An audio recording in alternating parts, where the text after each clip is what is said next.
Hello, I'm from Boilers2Go. Today, we're looking at the brain of your central heating, the printed circuit board, or PCB.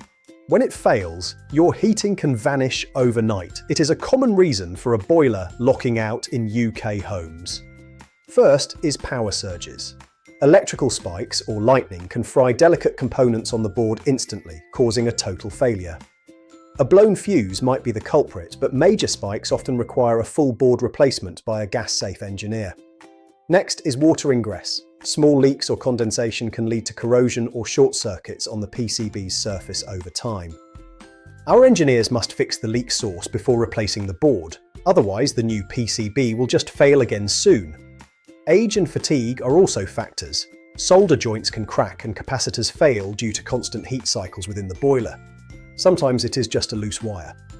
Vibration from the fan or pump can shake connections free, mimicking a board failure. I'm C. Call Boilers2Go for help.